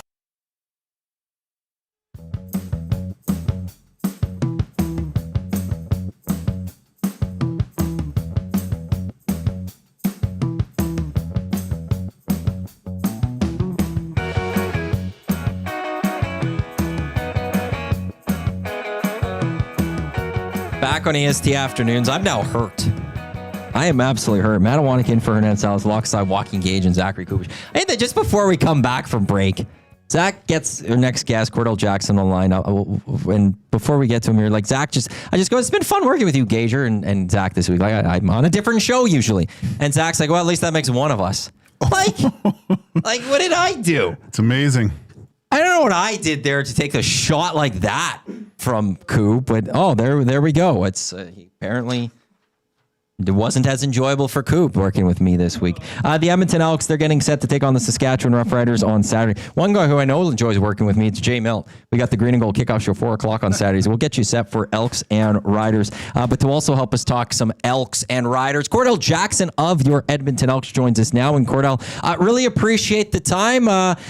Before we get into the game and your week leading up to the Rider game, there's big news from the Canadian Football League announced this week going in 26 and 27 with all the rule changes. Specifically for you, I have a question about one of those rules, and the field goal posts are going to be moved to the back of the end zone. As a defender, as a member of the secondary, how much does that impact you? How much do you think that's going to affect the way you and your fellow defenders are going to have to handle defending offenses once we get to that in 2027? I think it's pros to cons the field goals being moved, because the pros are just the offense can't use it as an interference tactic, to where they can route the goal post if you're really close to it. And then just also the cons are they don't usually throw the ball to the middle of the field because they're scared of the goal post sometimes. So now the middle of the field is just wide open. So now you just have to be more true in your coverage, playing outside and inside. Fair enough. Okay, so you've got the Saskatchewan Roughriders coming up on Saturday. You guys last met the Riders out in Saskatchewan at the end of July, but since then the team has just completely grown. Coming off of 2 disappointing losses in the end, but how are you feeling as a group going on and going up against the team with the best record in the Canadian Football League in the Saskatchewan Roughriders? We feel like our back against the wall, just knowing that every game counts. So we know that if we want to get to the playoffs, then we have to win out. So this is just a playoff type game, playoff type atmosphere for us, and we're just treating it as such. Kordell, it looks like you're going to have a full house to get you get the juices flowing. Not that that's needed already, but how much does that help you as a player with the bulk of the fans behind you in a real important game like this? It definitely helps, man. It's very important to have your fans there because they can help determine the game. Just as far as snap counts, they have to, they can't really hear, so they have to use hand signals, and that's a big part of the game too when they use the hand signals. And whether they make just huddle, and just get out there and just run whatever play. So it always affects the game for us positively, and we just love our fans and the atmosphere that we have and the energy in the stadium when they are there, man. It's very important for them to be there. Kordell, you're leading the team in tackles this year to this point. It really looks like the defense of the Elks has turned the corner over the last handful of games here. What in your mind has been the biggest thing why the defense has had some success as of late?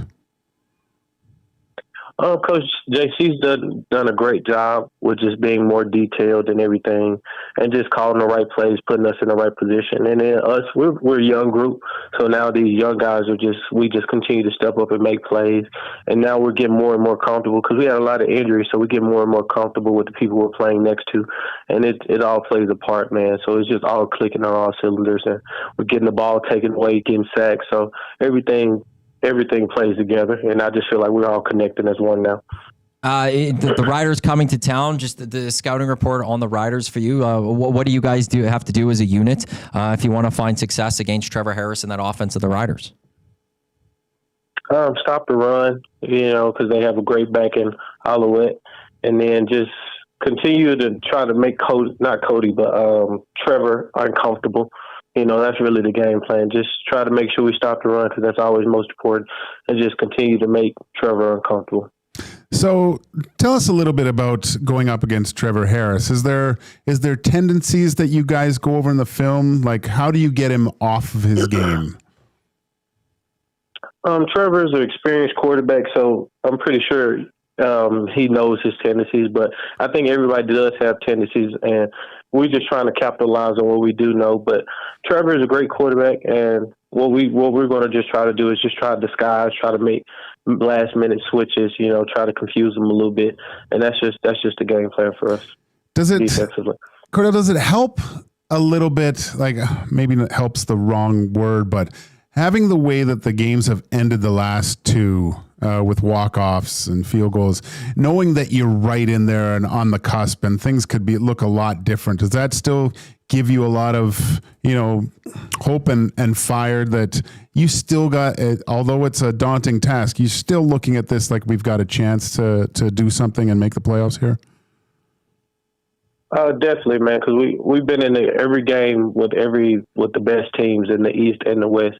So it's a confidence aspect, and it's just finishing now, just honing in on details, because details win games, especially when they're so close of a margin as 1 point or 2 points. So it just helps us focus more and more on details each and every day, not taking any play for granted, because you never know which one will change the game.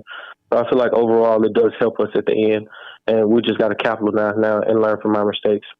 Just last question for you, Kordell, before we let you go. This season, you've played at that strong linebacker spot. You've played a lot at that halfback spot in the secondary. Last game, you went to the free safety spot after the unfortunate injury to Royce Metier. More notably, what's it like to move from the halfback and then the free safety spot? And is there a spot you enjoy playing a little bit more than the other? I enjoy doing whatever the team needs, but just personally, if I had to pick, of course, I would think I would pick Sam, just because I like the Sam linebacker action and how close he is to the box and how much he can affect the game, just because people read him a lot, not knowing when he'll blitz a lot. But each position is its own position. You gotta prepare differently for each one of them, and it just shows my value and our team, how versatile our team is, that we can have these type of injuries and still be these close in games. Now we just gotta finish them. Well, Kordell, appreciate the time. Thanks so much. All the best on Saturday and with the rest of the season. Thank y'all for having me, man.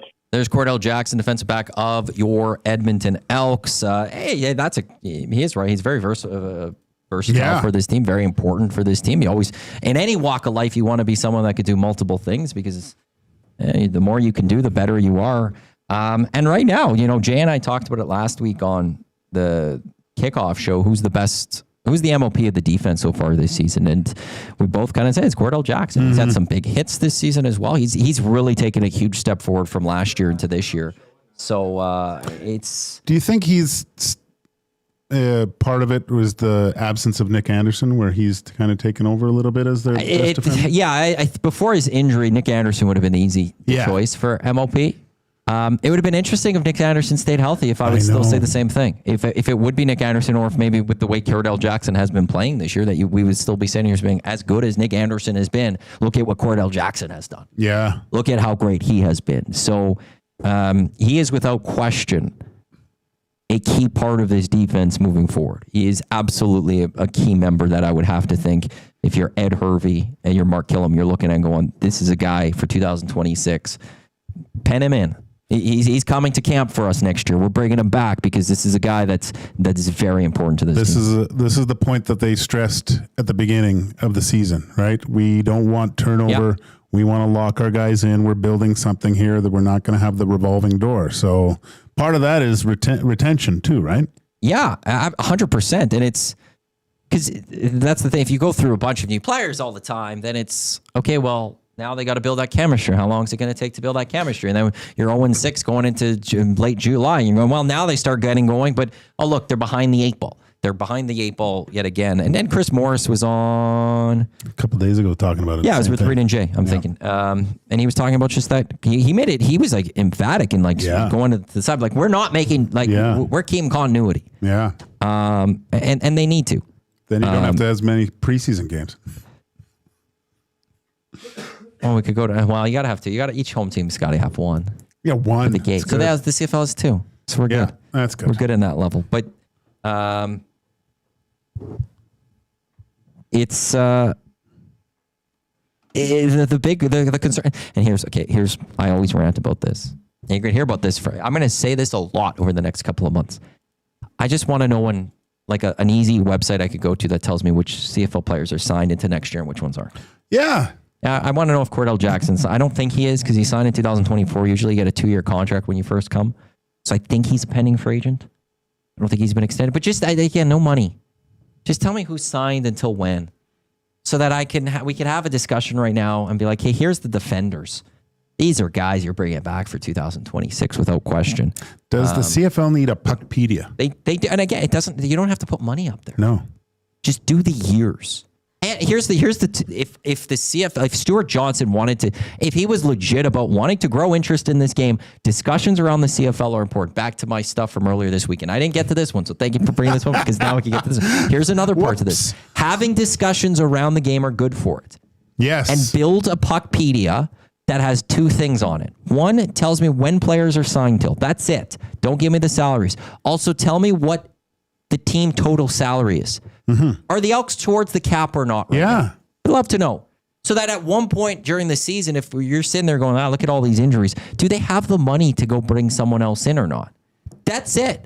The cap is going to be like $5-6 million, whatever, in the Canadian Football League. Just tell me how much of the cap has been used so far. And tell me when players are signed so that we can have honest, solid discussions about the Canadian Football League in the media and amongst fans going forward. We will not get a CFL free agent list until December. The Edmonton Elks season might be done before the playoffs this year. As Kordell Jackson pointed out, their backs are up against the wall. As we go through those final games of the regular season, starting the playoffs, here in Edmonton, we're going to talk about the Edmonton Elks in 2026. Who's here, who's not. But we don't know which players are signed and which ones aren't, which ones we say, well, you want to know something? Maybe you can move on from this guy, maybe not this guy. We don't know any of those. So create something like that so we can have an honest discussion about this franchise, not for this season, but also future seasons. And just the signing of a person, right? And knowing what he's got, like, look at whatever unfortunate thing that happened to Podkolzin, but he signed. What does that mean? What does that mean for everyone else? That number, is it? Yeah, like you said, Matty, the discussions that you have over contracts alone gain interest in your team and where they are. For a lot of the top players, you could go Google them and you could find, okay, when did this player sign? How long? But that's a lot of work. Yeah. And most fans and most media aren't going to fully go do that. Allow us to have just a site that we can open up and there it is. Here's the Elks roster. Here's signed, pending UFA, all of that stuff. Mm-hmm. And then we could have a nice open discussion about things like that. I like it. I don't know if Stuart's going to want to talk to me though. We're kind of, I don't know if I want to talk to Stuart. What do we got a name for this website? Well, let's ChatGPT this. Pigskin. Okay. There is a website. I always type and read. Would have to type and say it out loud when I'm doing. There's a website called Puckpedia for NHL contracts. What would be a good name for one for the CFL? Let's see what they have. Let's see what it's going to come up with. Pigskinpedia, Bullpedia, Gridironpedia. Oh. CFLpedia, Cap Country. That's dumb. Field contractor, sideline salaries, Canuck contracts. How about on-field finances? That's pretty wordy, though. But it doesn't relate to the CFL. Yeah. Or Pigskinpedia. Let's see what else it has. Gridironpedia or Pigskinpedia is not bad. Canadian Finance League. Gridiron Cap, Pigskin Cap. Gridiron, I like the, yeah. Rougepedia. to really keep the Rouge going. And actually, you know, that's a solid one. That is solid. You know what you're going for. Rouge numbers. Rouge retention. Rouge friendly. Rouge friendly. Soapy Kirk, maybe Matty needs to build the site. He did give the CFL the fantasy spreadsheets. Many years ago. What was that, 1260? I actually Googled every single Elk player and like just when did they last sign? And I tried building a spreadsheet of the Elks and their players and when they were signed, but not all of it's 100% accurate or not. Right. It's a lot to just actually fully do. There's a lot of players. And at that time, I think that was before Chris Jones when I did that. There's just movement. It's hard. It sometimes can be hard where somebody's registering these. connect it to those. He's Joaquin Gage. I'm Matt and Joaq in for Hernan Salas alongside Zachary Kubish. This has been EST Afternoons. When we come back, we got to get inside the numbers for Play Alberta. That's following a Coob Sports update. We'll also jump into the River Cree inbox, 780-218-9999, as well as the Nasty Chat. And let you know what's coming up on the Reed Wilkins Show with J-Mail. That's all to come here on Edmonton Sports Talk, your clear choice for Edmonton Sports.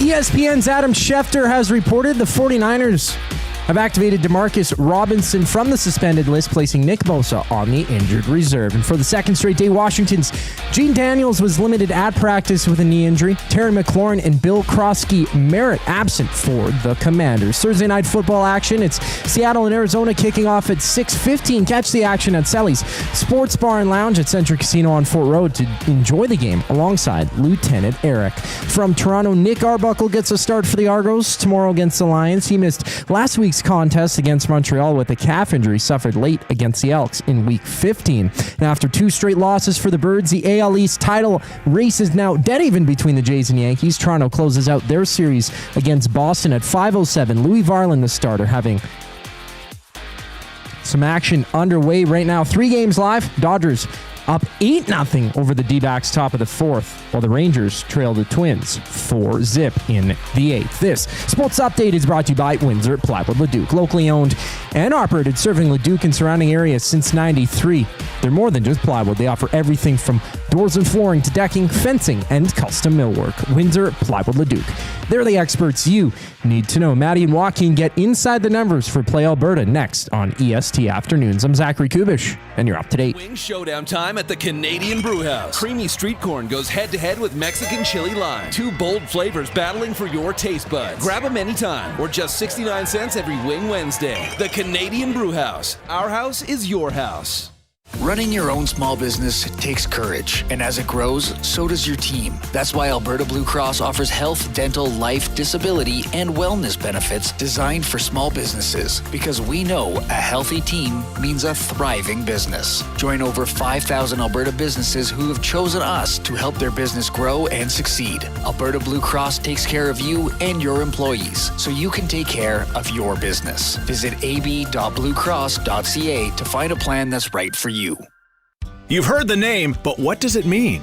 For over 66 years, William Huff Advertising has supplied signage from screen printing to digital to LED with design, production, and install in-house. It's a one-stop shop for all your signage needs. Edmonton owned and operated, William Huff has been trusted by the biggest companies and teams in the City of Champions and many others across the country to do the job. If you're looking for a way to get the word out about your company or event, they are the answer. Go to www.williamhuff.com. Their results speak for themselves. The leaves are turning, and just like golf season, time is running out to get in on Play Alberta's biggest offer ever. For a limited time only, new players can get up to a $1,000 casino bonus when they sign up. There's never been a better time to join the fun. Visit playalberta.ca today to get started with casino, sports, and lottery all in one app. Must be 18 plus to play. Remember, if you gamble, please use your game sense. Your home for live music and great performances is the River Cree Resort and Casino. Just wasting gas. Whoa, blurring them dotted lines, killing. Don't miss 3-time CCMA Performer of the Year, Dallas Smith, Unplugged, November 1st at the River Cree Resort and Casino.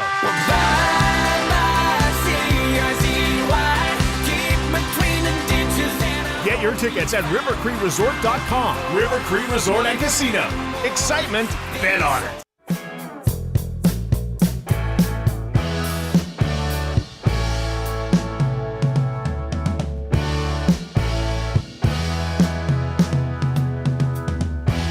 Back back here on EST Afternoons. Final segment for this Thursday coming up from 3 until 6. It's the Reed Wilkins Show with Jay Milne. On the show today, Ian Harrison of the Associated Press to talk some Toronto Blue Jays as they are now currently tied with the New York Yankees for top spot in the AL East, but they do have the tiebreaker. 4 games left for both clubs. They also got the Pass the Pantry Athlete of the Week from 3 until 6 o'clock. He's Joaquin Gage, Matt and Joaq, Zachary Kubish with you here. River Cree inbox, 780-218-9999. Happy hour, 525 drinks available Sunday to Thursday from 9 a.m. till 7 p.m. Before we get inside the numbers for Play Alberta, we'll talk a little bit of Toronto Blue Jays there. Quickly, Zach needs a little help with his fantasy football. I'm gonna throw this out there to the nasty out there in the nasty chat in the inbox. You've gotten 2 trade requests for Zay Flowers, you say. Yes, one is an informal one. I got a text from a buddy about 20 minutes ago asking me what would it take to get Zay Flowers for my squad. And then I have another full trade proposal given to me that was been pending for 2 days now. Okay, first go through the trade proposal. Yes, so from my squad, I'd be sending James Cook from Buffalo and Zay Flowers from Baltimore over for Devontae Adams, Justin Herbert, and Williams off of the Cowboys. So running back, QB, wide receiver. Oh, I know. I feel like you're getting robbed on that one. Yeah, me too. Yeah, well, Cook is like the top fantasy quarterback right now. Well, he's ranked running 3. Back. Oh, I said quarterback. Yeah, I meant running back.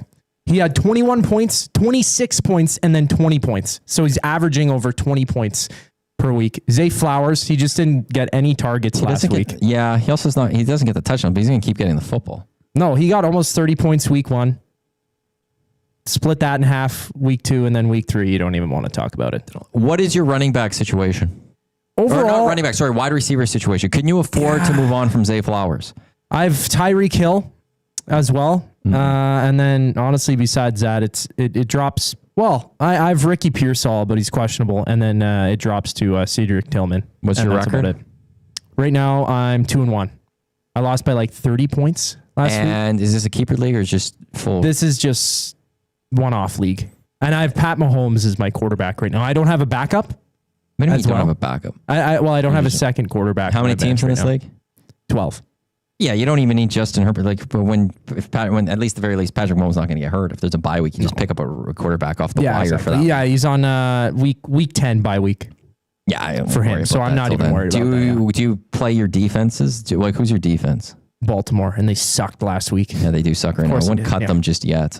No, but one of the best, like if you're in a 10-12 team league, you just play the defense based off the waiver wire. Yeah, you find what matchups there, and you pick up that defense that's going up against the worst offense. And that's the way to possibly go do that. I don't like that trade proposal you got. No, I don't either. And that's like, and if you trade Zay Flowers, you don't have enough receiver, I would say. Well, the depth of it, it isn't there for me. And I have good running backs. Got Bijan Robinson and James Cook, which I'm good with. Ollie Gordon as well on the bench. Like I have a couple like questionable guys that might go off.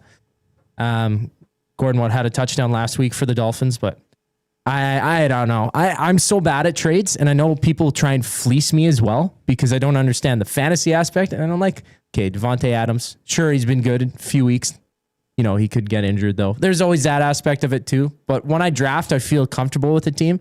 And then I told my buddy that, and he's like, "You're taking the fun away from the game, man." And I'm like, "Come on, we got money on this, man. Like I can wait until the trade deadline if I need to make a move." 10-12 team league, I don't make trades. There's always someone on the waiver wire to improve your team. There's always a way you can go about it with the waiver wire at that level. Like I'm in a 16 team. It's much harder. Is there a direct correlation between Zach's GMing skills and his garage sales skills? If I remember correctly, someone offered him, said $10, and he gave them 50? What, 50? 60? What happened no, again? What did you give him? No, they just, he wanted all that bunch of cards, and you said. So it was a bunch of junk wax cards from the 90s. She was selling tons of them. Like I'm talking like hundreds of cards, and I show up and some of these are trying awesome. to get rid of these cards, and then you come rolling out. Yeah, that was the only like decent thing that I saw at the garage sale. Nice lady, and I was like, so like how much for these cards? She's like, oh, like you could buy the whole bundle for like some odd amount, but like $1 a card. And I pick out 40, and I think I look at the stack. I don't count all of them exactly, and I'm like, $1 a card. That's about 40 cards. I'll give you $40. rather than bartering at all. And she looked at me like with the biggest grin, ear to ear. Yeah. And I was like, yeah, sure. A buck That's card? one you sit there and My be like, card's not worth a buck. That's when you sit there and be like, I'll grab this 40. I'll give you 50 cents for them. Yeah. Well, the worst part was I only had a 20 in my wallet. I know he and I e-transferred her. Like the moment you're e-transferring at a garage sale. Oh, it's awesome. Well, I paid less for a Joe Thornton jersey, like an original, not knockoff jersey for like $20 from a different garage sale. And I bartered on that one. I just wasn't feeling it. I was feeling good that day, okay? I made her day probably. Yeah, you did. Not Yeah, probably. you did. Of I'm course not you going to did. make this guy's You made day. her I'm garage not- sale. Let's Not get to selling inside the numbers for Play Alberta. Download the app, visit them, playalberta.ca. There's a lot up at EST Specials. Huss and Jay built a little bit of a lock shot parlay. Jay's play of the day is already up there. The lock shot parlay with Seattle to win plus McBride 7+ receptions, Horton 24+ receiving yards. That's plus 585. Dusty's. This parlay is going to be up for a bit, but he's got McDavid 36 or more goals, Leon 40+ regular season goals. That's plus 121. It's all sorts of bets up there, as well as the grandest parlay is up as well that they have posted there. But inside the numbers is Toronto Blue Jays team. Reeling a little bit right now. They've been struggling to put up the runs. They are 4-6 in their last 10. They've lost 2 straight to the Boston Red Sox. The tough part for that is that the New York Yankees now are tied with them. They've won 4 straight. They're 7-3 in their last 10. With 4 games left, the Jays do have the tiebreaker when it comes to this. But the Toronto Blue Jays, they won 8 of 13 games against the Yankees. But now they need some help a little bit. Now they control their destiny entirely. If the Toronto Blue Jays go win all 4 of the remaining games, doesn't matter what the Yankees do. Jays win top spot in the American League East. But they got the Red Sox tonight. The Yankees got the White Sox again with Rondon going to the mound for the Yankees. This is a big one tonight for the Jays because in theory, it's expecting like the Yankees will probably or hopefully get that victory. For the Yankees fans like me, you can't get swept by the Red Sox because then you lose the control of your own destiny. Yeah. As the Blue Jays will get set to take on the Tampa Bay Rays, while the Yankees will get set to take on the Orioles. 2 teams similar, but the Orioles are worse. So the Yankees they just have an easier schedule for the end. It's tough limping into the playoffs. Yeah. Identical records going into tonight, hey? Yeah. It's just one of those. For a time to get cold, this is not the time for the Toronto Blue Jays. Because in a way, actually, what's crazy is like if you lose tonight and you're the Blue Jays, I'd take the Yankees out of this for a second. All of a sudden, the Red Sox are 2 games back. Yeah. Now this would take a lot, but could the Toronto Blue Jays drop the 3rd? Now, the good news is that the Red Sox are taking on the Tigers. And have you seen the collapse the Tigers have had? No. If you want to get into the numbers for the Detroit Tigers here, let me pull this up for you. Last 8? The article just went away. They're about to risk they were MLB's best at one point, and they have completely collapsed to the Cleveland Guardians. I got to see if I can quickly find the numbers here. They had a 12.5 game lead a month ago. They were up 12.5 for the division lead a month ago. And now they are currently tied with the Guardians for top spot in the Central. Or no, they're one back of the Guardians for top spot in the Central. You want to look at a collapse that has occurred. Like, at the very least, like if the Toronto Blue Jays drop to 3rd, they're in the playoffs. There is a potential that the Detroit Tigers, there was a moment where we saw the Jays going up against the Tigers, 2 best records in baseball, where the Tigers now might miss the playoffs if they don't turn this around. And that's going to be a tough series with the Red Sox, but the Red Sox are are fighting for playoff spot. So will the Tigers be. It's almost like who's going to win that series is going to make the playoffs. You want to watch an epic collapse of a regular season? Go look up the Detroit Tigers right now. So the Toronto Blue Jays, a little bit more insight coming up with Reed and Jay. Ian Harrison, Associated Press. Gager, what do you got on tap for tonight? Ooh, I'll probably browse that Thursday nighter and see what's happening. And then peruse the preseason schedule across the NHL? No, I'm going to I think I'm going to research a little bit of the Ryder Cup just to see what the possible matchups would be. They're out. They should be out now. And are they out? At 2 o'clock, they were supposed to be. Okay. So I'll look at those and what'll interest me. And then just kind of plug away, get work done. Beautiful. Take the dog for a walk, Thank you to everyone for tuning in to EST Afternoons right here on Edmonton Sports Talk. I'd like to thank our guest, Shane Ryan of the Golf Digest. We had Matt Parrish of the University of Alberta Pandas rugby head coach helping us preview the game, big match that's coming up on Saturday. Kordell Jackson of the Edmonton Elks. Thank you to all of them, but also thank you to all you, the listeners, for tuning in. Everyone that jumped into the Nasty Chat or the River Cree inbox, we greatly appreciate it. Zach did a great job on the other side of the camera, even though he hasn't been enjoying working with me. On behalf of Zach, Gage, Matt, thanks for tuning in to EST Afternoons right here at Edmonton Sports Talk, your clear choice for Edmonton Sports, presented by Play Alberta. Reid Wilkins Show, Jay Milne coming up next on our audio streams. After that, it is the Turf District. Don't go anywhere. They'll be up right away here on EST.